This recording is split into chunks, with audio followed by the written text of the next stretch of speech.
The Hill Witch, Chapter 3, The McKee Family. The alarm clock app on the computer went off with the blasting sounds of heavy metal. It was a live stream of irockradio.com. The song was Rob Zombie's Living Dead Girl. It grooved through the room. Startled awake, Jeremy McKee reached toward his desk and slapped the spacebar of the keyboard, the app's snooze button. His room fell silent. He lifted his head. His deep blue eyes strained to see through the blur of half sleep.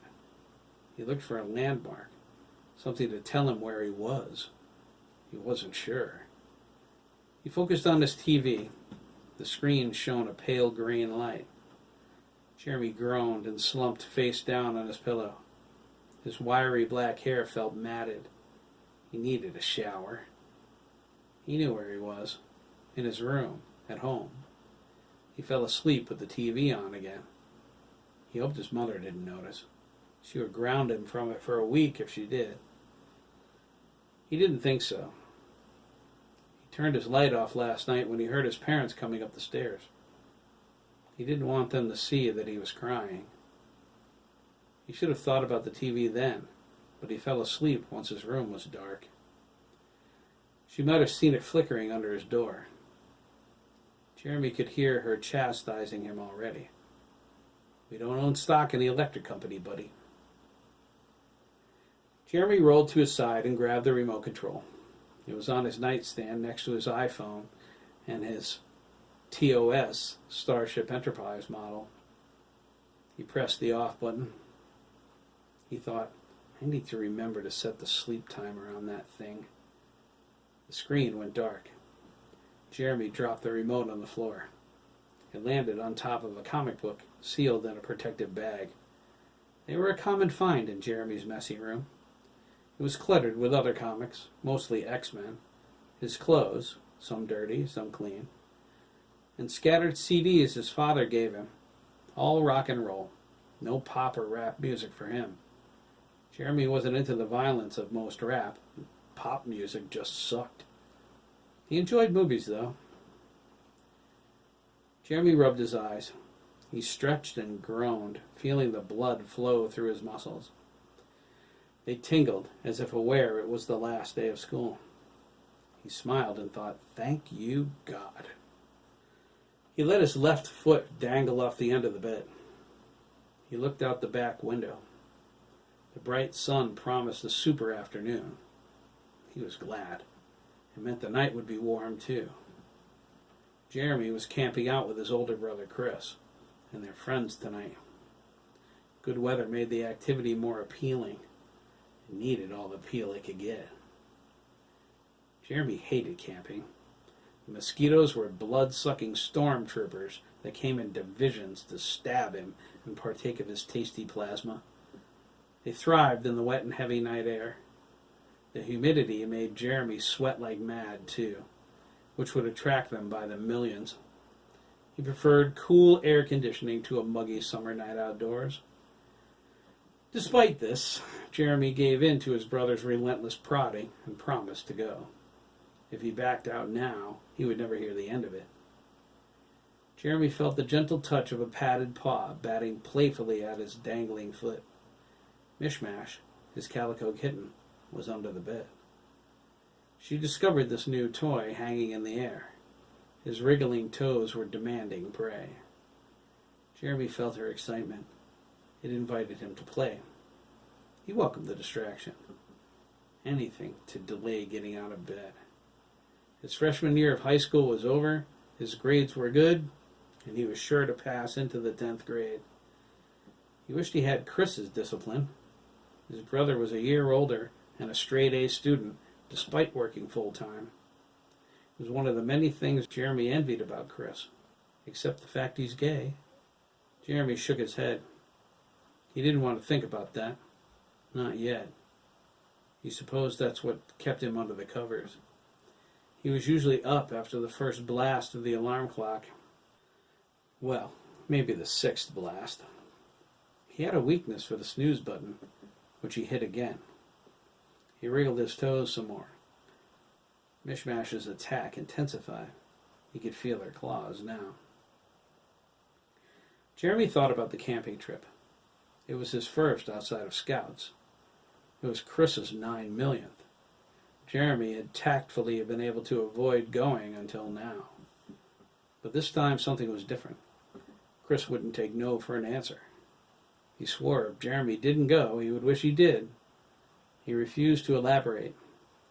He simply insisted his brother join them. Jeremy's curiosity got the better of him, and he relented. He could always leave and go home if he didn't like it. He supposed he should. Chris practically lived in the woods. They shared some genes, right? Just not the gay one. Oh, be quiet, Jeremy hissed. Chris camped in the winter, too, only not as often.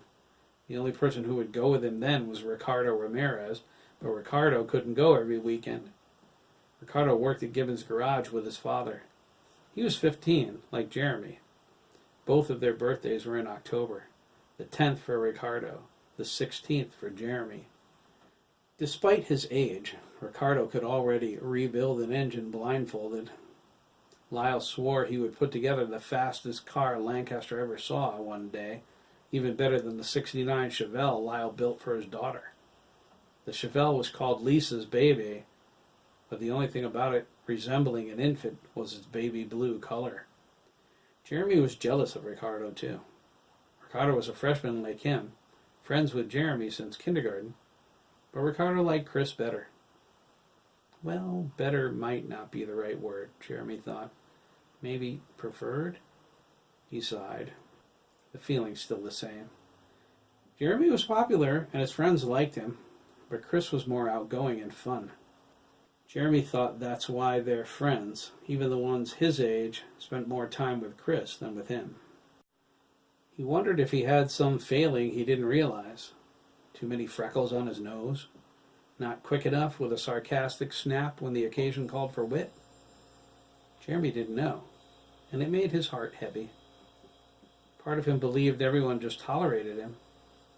It wasn't true, but that's the way it felt. There were just some things they enjoyed that Jeremy found boring or inane, like fart tag, for example. If he got a nickel for each time one of them passed gas, he could leave for college tomorrow. They were too silly, especially Derek Mellon. Derek was only an 8th grader, but he was part of their group. Even he relished Chris's company more. Jeremy could bet it was Derek dropping by every time the doorbell rang. He would be on the porch, his fiery red hair wisping in the breeze. "Chris home?" he would ask, leaning over and looking around Jeremy. Jeremy would step to the side and sweep his arm, as if presenting the McKee abode to the Mellon family's paragon of hyperactivity. Derek would grin, slip inside, and charge upstairs to Chris's room. Jeremy would retreat to his own room and shut the door, iRockRadio.com and his computer drowning out their laughter. Jeremy groaned as Mishmash licked his big toe. Her distraction was failing him. His mind was racing. He closed his eyes and counted to 10, trying to slow his thoughts. It wasn't working. He was drowning. If it wasn't for the phone call he got from Ricardo last night. Jeremy rolled onto his back and stared at the ceiling. Mishmash clung to his foot until she was sure he wasn't trying to escape. She hung there like a furry Christmas ornament. She let go and went back to batting his foot once it settled. Jeremy sniffed for the scent of coffee. It was missing, which meant his mother wasn't up. He was glad he fell asleep quickly last night. If his mom wasn't up, it meant his parents probably had sex last night. He shivered. Parents making love was gross. He shared a wall with them and heard everything too. The way they went at it, her headboard banging against the wall, his mother moaning. You would think coupling was an Olympic event. If it were, they'd win the gold medal. The house phone rang. It was set loud and shrill since his mom slept like the dead. Who's calling this early, he wondered, but decided he didn't care.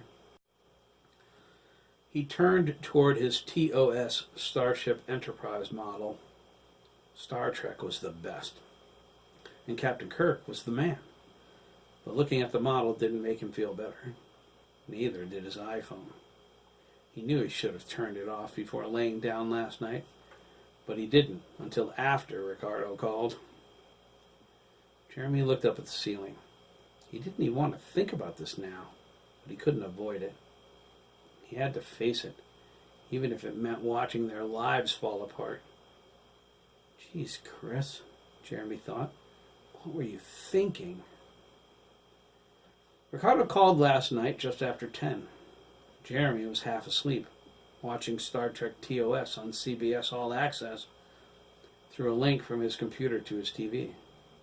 He couldn't help it. James T. Kirk was the coolest guy on the planet. Jeremy's mother, Virginia, was downstairs, demanding Chris strip off his clothes in the laundry room out in the garage. Chris worked at the Milliken farm and reeked of cow manure after every milking. Virginia just returned from picking him up. Chris didn't have his driver's license, even though he was 16, because he hadn't bothered to take the driving test. He wasn't in a rush. He planned to do it over the summer. His mom had to pick him up as long as he didn't have it, unless he rode his bike, and Chris got a kick out of listening to her complain about the smell. According to her protestations this evening, they drove all the way home with the windows down. Jeremy shook his head. How can Chris stand the stink? He's such a queer about his looks, and his clothes, and his hair. He scowled. He spends more time in the bathroom than 10 women. Chris said, yeah, coming in from the garage. Jeremy chuckled when his mother hollered, Christopher, get back in there and put your underwear on. Jeremy could picture Chris standing naked in the kitchen with his hands on his hips. Why? You're only getting thrown in the laundry later. Now, young man.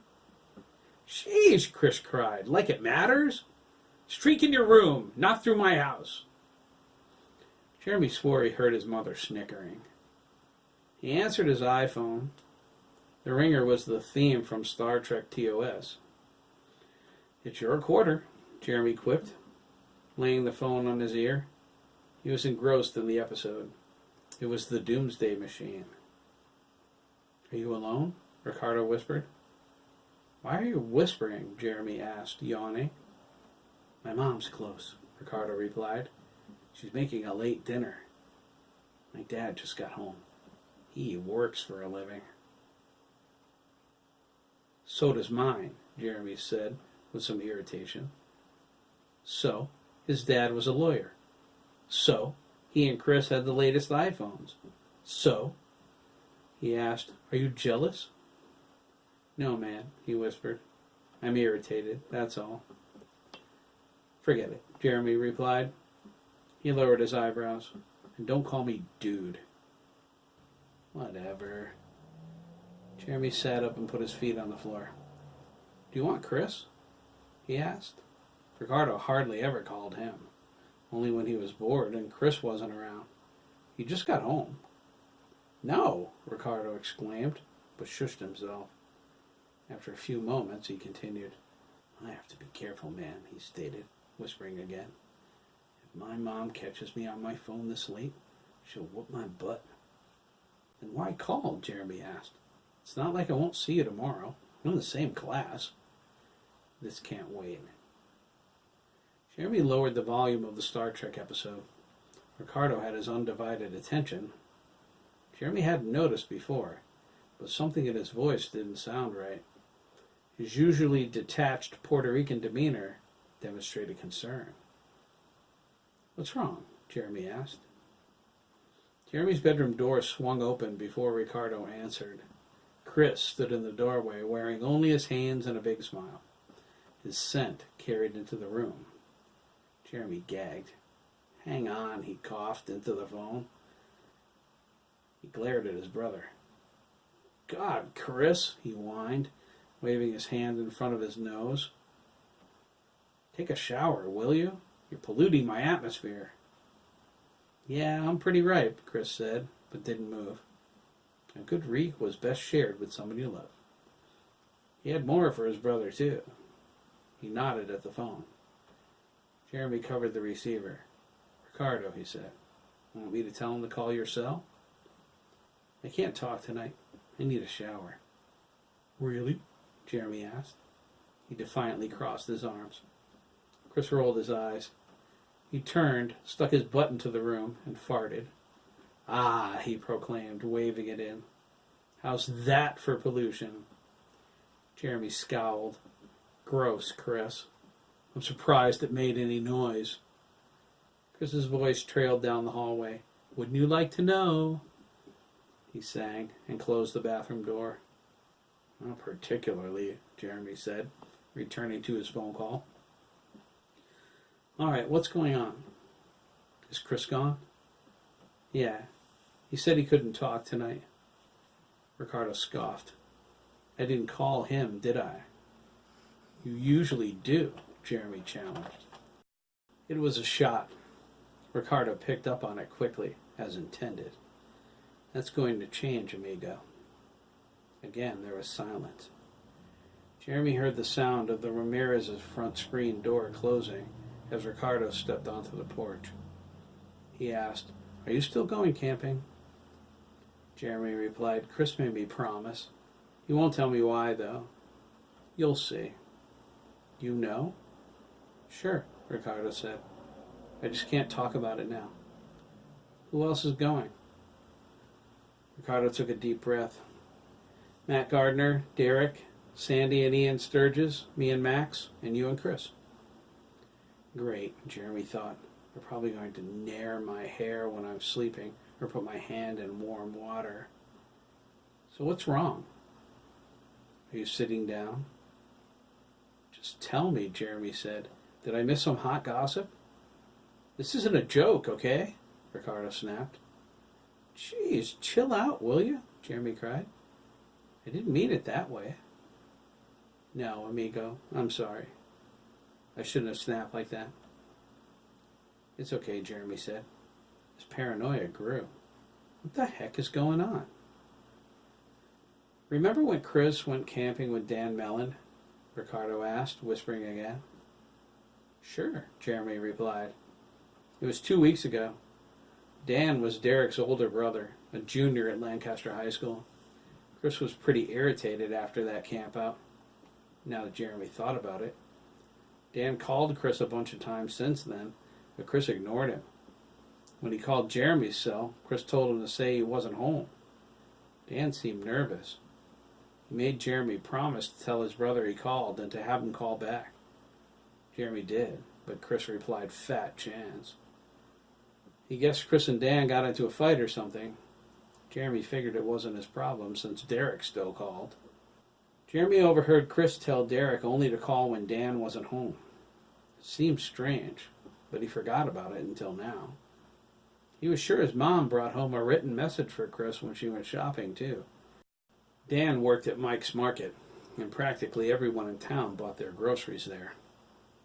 Chris crumpled it up and tossed it in the trash without reading it.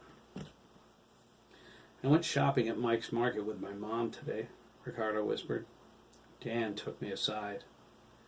"Did he get into a fight with Chris or something?"